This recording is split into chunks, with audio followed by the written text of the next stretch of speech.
Olá, bem-vindos ao programa Portal de Luz. Se alguém vos fere a face direita, apresentai-lhe também a outra. Essas palavras, ditas por Jesus e que aparecem no capítulo 12 do Evangelho segundo o Espiritismo, Amai os vossos inimigos, nem sempre são compreendidas por nós. O que será que Jesus quis nos ensinar nessa passagem? Vamos refletir sobre qual é a verdadeira lição que nós podemos aprender nessa passagem do Evangelho no programa de hoje. E antes de começarmos, nós vamos ouvir juntos a prece na voz de Chico Xavier.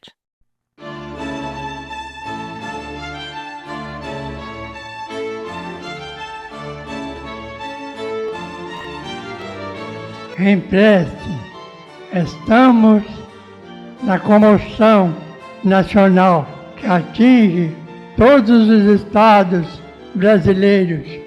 Assim, pedimos aos queridos companheiros unir os nossos corações em nossas sinceras orações pela felicidade do país. Assim, vamos orar em nossas preces tradicionais. Pai nosso, que estais nos céus, santificado seja o vosso nome. Venha a nós o vosso reino.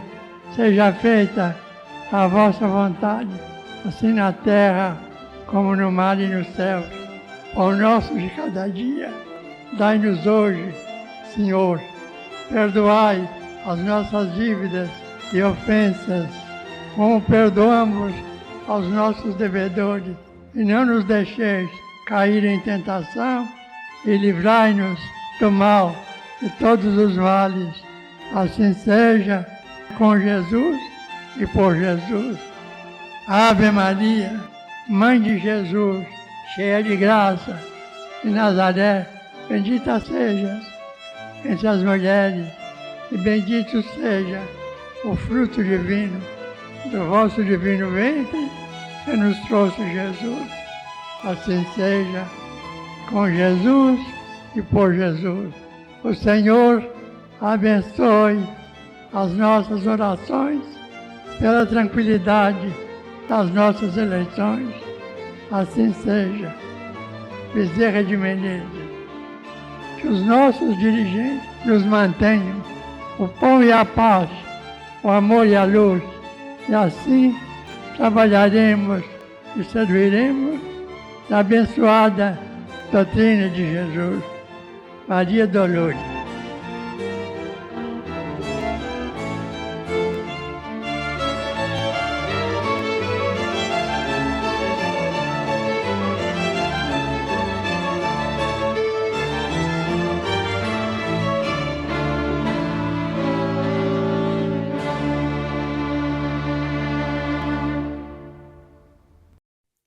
Se alguém vos fere a face direita, apresentai a ele também a outra.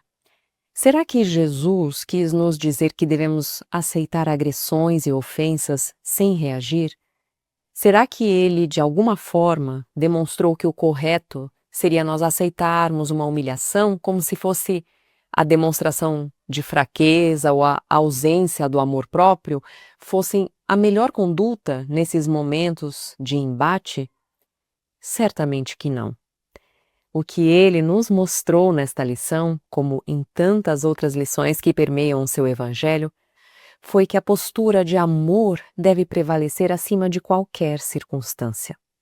Essas palavras de Jesus mostram a importância do autodomínio como o caminho correto para a resolução de problemas como estes, não significa passividade diante da violência, diante de uma ofensa. Oferecer a outra face é uma metáfora para a não retaliação. Atuarmos como o ponto final de qualquer ofensa, interrompendo ciclos negativos e funcionando como se nós fôssemos um ponto que irradia amor e paz, princípios ensinados por ele. Oferecer a outra face é, portanto, agir com humildade. Nos momentos em que nós nos sentimos injustiçados, atingidos por alguém, e que, ao invés de buscarmos uma resposta áspera, uma atitude de revide, nós mantemos a calma, evitando o orgulho, recusando-se a entrar naquele ciclo de vingança e vencendo o mal pelo bem. É preferível para o homem de bem suportar uma injustiça do que ser ele quem a cometeu. Até mesmo porque, através da doutrina espírita, nós compreendemos que nós somos responsáveis pelas nossas atitudes, pelas palavras que proferimos. E, portanto, mesmo nesses momentos desafiadores de embate, nós devemos manter a consciência e fazer a nossa parte para que o bem se restabeleça. Buscar a vingança é o caminho mais fácil, é o caminho mais imediato e é colaborar também para a continuidade daquele ambiente negativo, da discussão, das ofensas mútuas, enfim, nós vamos estar colaborando para a prevalência do mal. Se nós somos responsáveis pela forma como escolhemos reagir ao sermos agredidos, devemos escolher o caminho do bem, no silêncio da nossa alma. A nossa paz interior e a nossa dignidade não precisam se sentir atingidas pela agressividade alheia. Lembrando que, muitas vezes, nós também podemos ser os agressores e vamos precisar contar com a paciência e essa capacidade de perdoar daqueles que foram atingidos pelas nossas palavras, pelos nossos desatinos. Enfim, revidar a ofensa apenas vai prolongar o desequilíbrio e vai atrair energias do mesmo padrão. E a doutrina também nos mostra que, por pior que sejam as injustiças, as ofensas que alguém possa ter provocado contra nós, caberá ao outro num futuro, mais ou menos distante, compreender os seus erros e refazer os caminhos. Assim sendo, a fé na vida futura e nas leis divinas imutáveis que regem todo o universo traz a serenidade necessária para nós não querermos revidar, confiando que o mal não ficará sem resgate. Essa lição de Jesus nos faz lembrar de tantas outras, onde ele sempre mostra que o caminho correto é o caminho do bem absoluto e do amor incondicional. Quando ele diferencia, por exemplo, a porta estreita da moral correta, dos valores cristãos, e a porta larga das tentações, nós vemos que a mensagem é a mesma. Para a atual condição da nossa humanidade, ainda é muito mais fácil, muito mais imediato. É a porta larga nós reagirmos defendendo com violência as nossas opiniões, querendo impor as nossas ideias, sentindo-nos atacados quando o outro pensa diferente. Nós ainda não temos a serenidade necessária para, ao nos sentirmos de alguma forma atingidos numa face, escolhermos silenciar, escolhermos a harmonia, o amor, o entendimento. Por causa desse nosso egocentrismo e da nossa vaidade, ainda trazemos esse impulso de querermos que a nossa posição prevaleça diante dos demais, sem nos abrirmos com humildade para ouvir opiniões diferentes das nossas. Quando nos sentimos atingidos numa face, mesmo que seja de uma forma metafórica, o mais fácil e imediato ainda é para a maioria de nós revidar no mesmo tom. E oferecer a outra face é mostrar que estamos dispostos a interromper um ciclo de agressividade, de mágoas, é mostrar que nós estamos escolhendo o caminho da paz e do amor entre todos nós. Será que avançar um pouco mais nesse caminho nós conseguimos? A cada nova manhã, nós temos mais uma chance de compreender as palavras de Jesus e colocar em prática de verdade o seu Evangelho.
Olá, nós vamos agora ouvir a nossa amiga Sandra Marinho no quadro Educa a Tua Alma.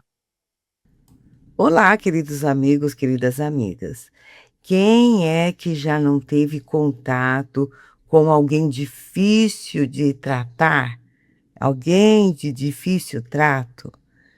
Ou no ambiente de trabalho, ou na escola, ou no seio da família, até mesmo no nosso centro espírita e em toda a nossa vizinhança. Enfim, eu acho que cada um de nós tem uma história para contar sobre uma pessoa rude, até mesmo desrespeitosa, algumas vezes, né, com aqueles que precisam, né, deparar com elas pelo caminho da vida. Pessoas que, por algum período, algum momento em nossa vida, transitaram na nossa mesma trajetória e tivemos que lidar com elas. Quem já não se lembra?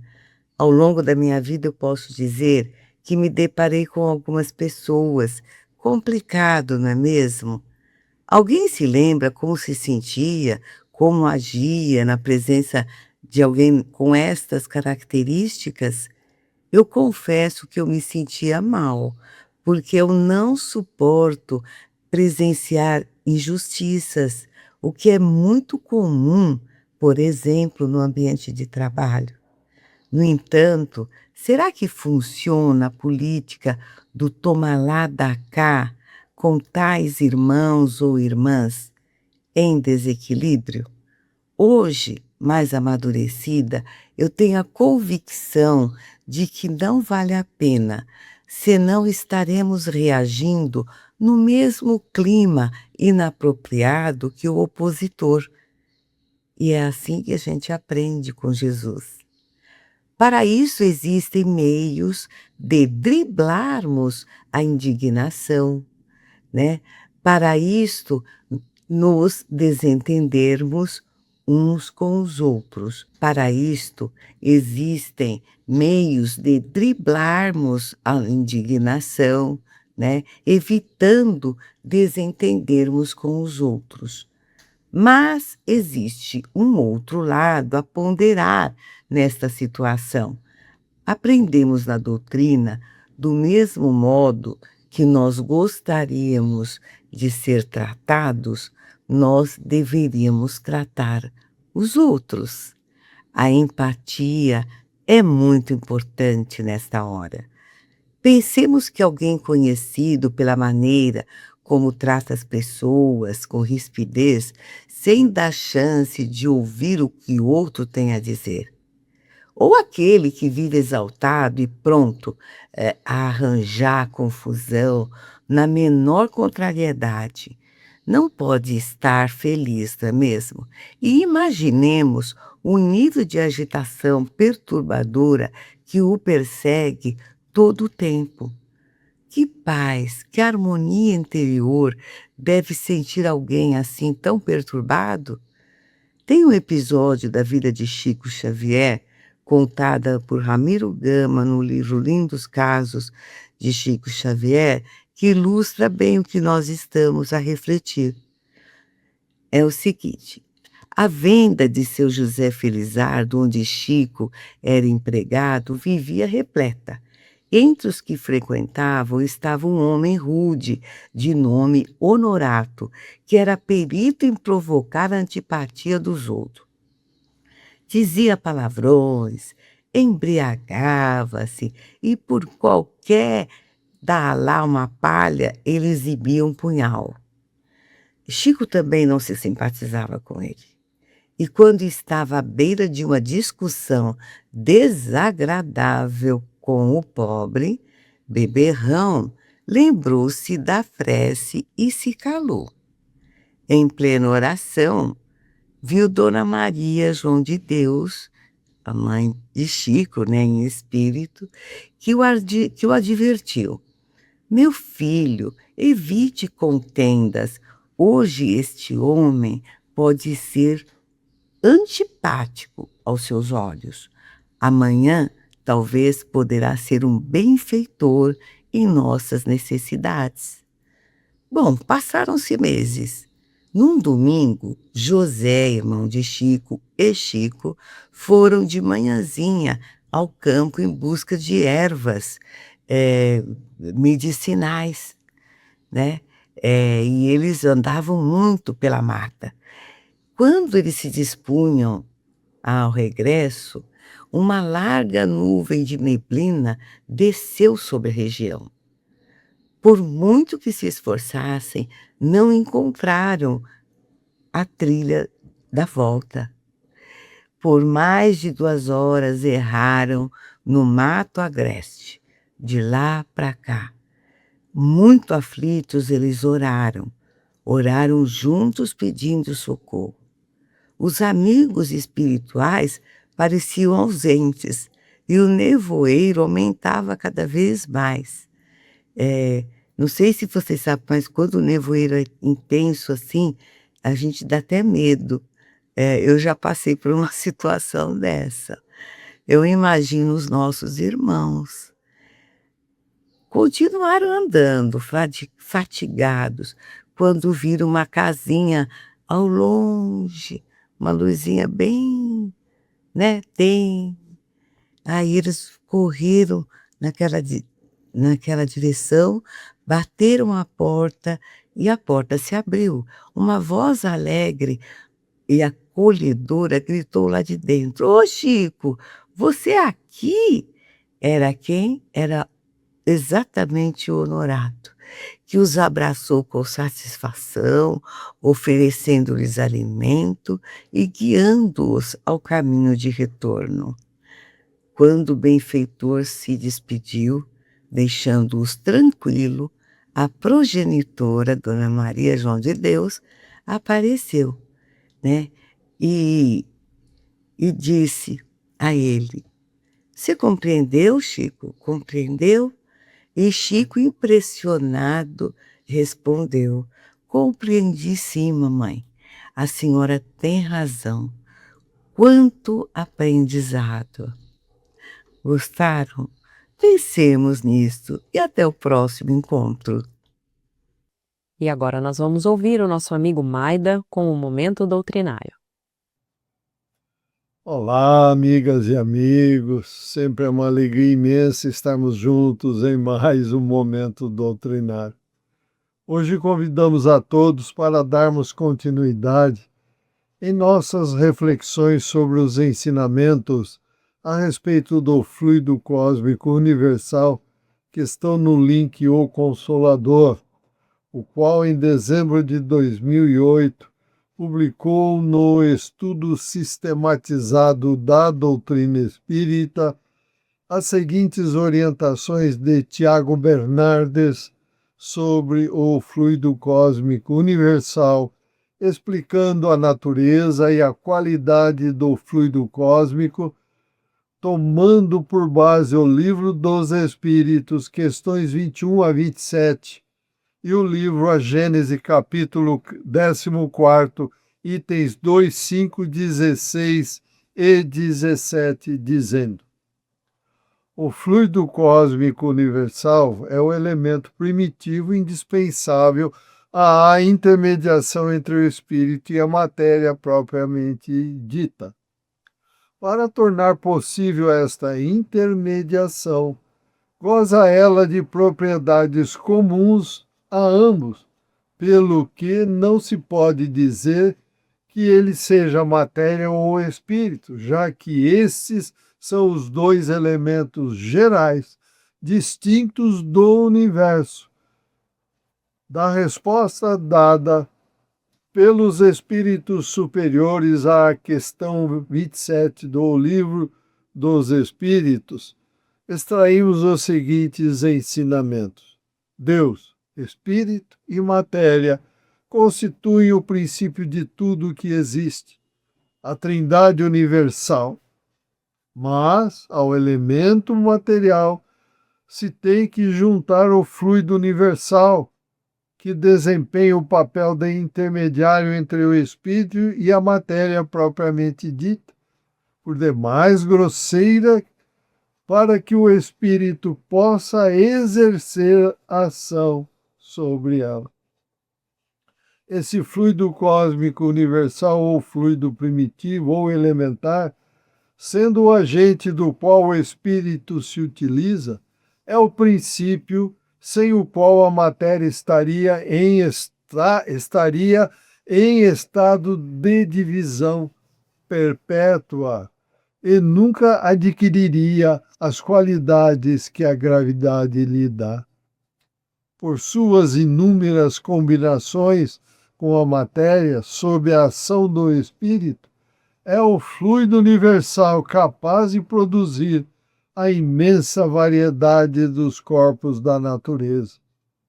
Em sua condição de elemento primitivo do universo, o fluido cósmico assume os estados de eterização e de materialização, ou, em outras palavras, de imponderabilidade e ponderabilidade.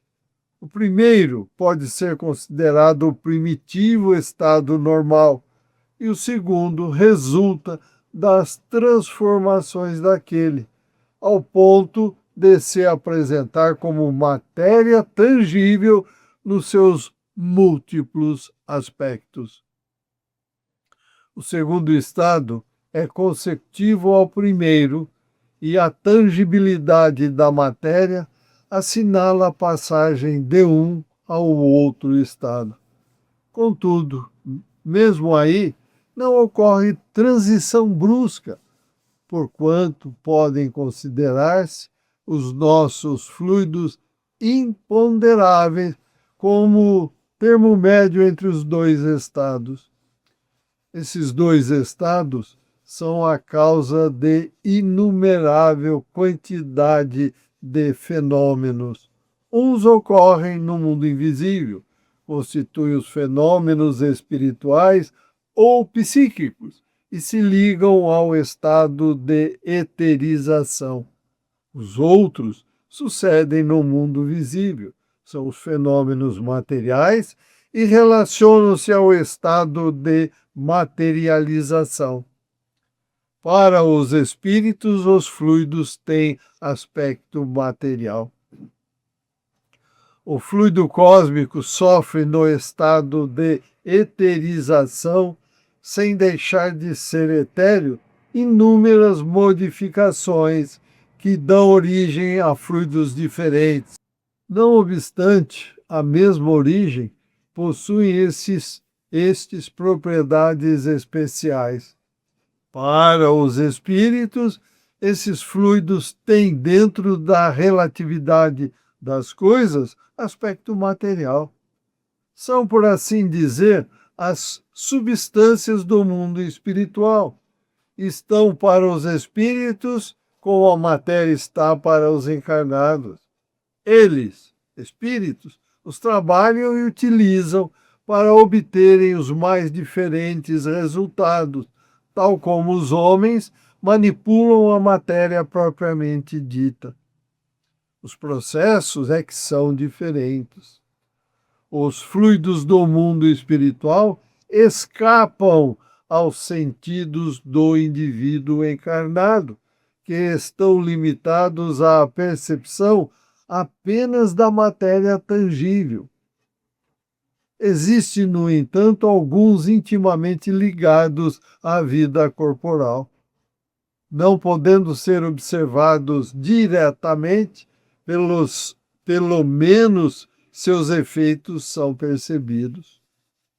No estado de eterização, os fluidos apresentam-se em virtude das inúmeras modificações pelas quais passam em diferentes graus de pureza dentro da faixa compreendida entre a pureza máxima, ponto de partida do fluido cósmico universal, e sua transformação em matéria tangível. Quanto mais próximos do estado de materialização, menos puros são os fluidos. São eles que formam a chamada atmosfera espiritual da Terra.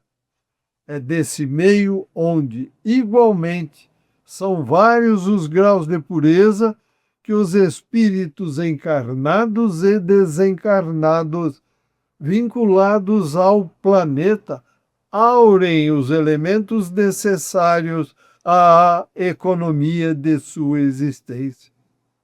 Atendidas as condições físicas e de vitalidade próprias de cada planeta, a situação é a mesma em relação aos outros mundos.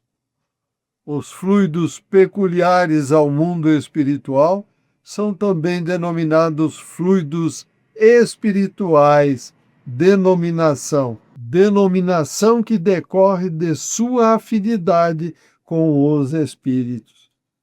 Essa expressão não é, porém, muito correta, porque verdadeiramente espiritual somente a alma o é.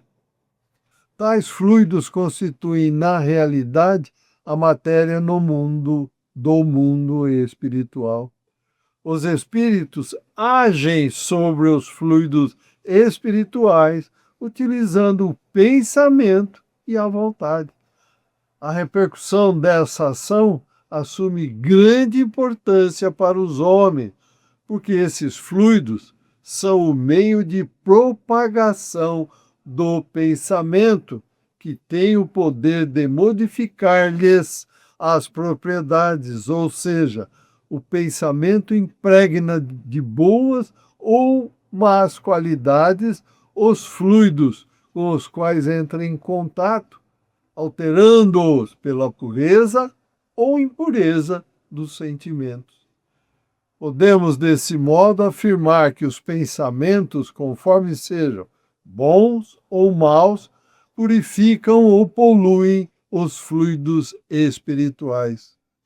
Os fluidos que envolvem os maus espíritos ou que estes projetam são, portanto, viciados, ao passo que os fluidos que recebem a influência dos bons espíritos são tão puros quanto o comporta o grau de perfeição moral deles. Cada pensamento comunica, assim, determinada qualidade aos fluidos projetados pelas pessoas. Segue-se daí que, em face da enorme variedade de pensamentos inumeráveis, são os tipos de fluidos, o que torna impraticável classificá-los. Não possuem eles denominações próprias, são identificados por suas propriedades, efeitos e tipos originais. A natureza dos nossos sentimentos, virtudes, vícios e paixões imprime-lhes características correspondentes, e por causa disso, produzem eles efeitos físicos diversos, tais como excitação, calma, irritação, narcose, toxidez, adstringência, etc. Os fluidos, ensina Kardec, não possuem qualidades intrínsecas, mas sim as que adquirem no meio onde se elaboram. Modificam-se pelos eflúvios desse meio, como o ar pelas exalações e a água pelos sais das camadas que atravessa. Conforme as circunstâncias, suas qualidades são temporárias ou permanentes, o que os torna muito especialmente apropriados à produção de tais ou tais efeitos. Amigas e amigos, no próximo momento doutrinário, concluiremos os ensinamentos sobre o fluido cósmico universal, com perguntas e respostas de Tiago Bernardes e uma publicação do Instituto Beneficente Chico Xavier, feita em maio de 2022, sobre, então, o fluido cósmico universal. Dada a grandiosidade destes ensinamentos, fica-nos bem confirmados os preciosos ensinamentos de Jesus, nosso mestre, modelo e guia da humanidade, sobre a necessidade de amarmos a Deus sobre todas as coisas e ao próximo como a nós mesmos. Jesus deixou-nos bem claros dos caminhos para a nossa elevação mental, moral e espiritual, que é o amor, a instrução e a caridade. Pois sem essas qualidades não haverá a necessária elevação. Então vamos trabalhar, meus amigos e amigas, sempre em consonância com o Mestre Jesus, para que possamos aprimorar-nos e um dia, como eu digo sempre, com os méritos adquiridos e necessários, possamos retornar à nossa origem Deus para receber tarefas grandiosas, hoje inimagináveis pelo nosso estágio espiritual. Agradecemos a todos pela companhia e os convidamos para que continuem a acompanhar o Portal de Luz e que compartilhem esses nossos estudos nas redes sociais. Desejamos muita saúde, paz, equilíbrio e amor no coração. Até o próximo encontro. Boas reflexões, um forte abraço a todos. Fiquem com Deus. Nós estamos encerrando o programa de hoje por aqui e desejamos a todos uma ótima semana com muitas realizações no bem. Muito obrigada e até o próximo programa.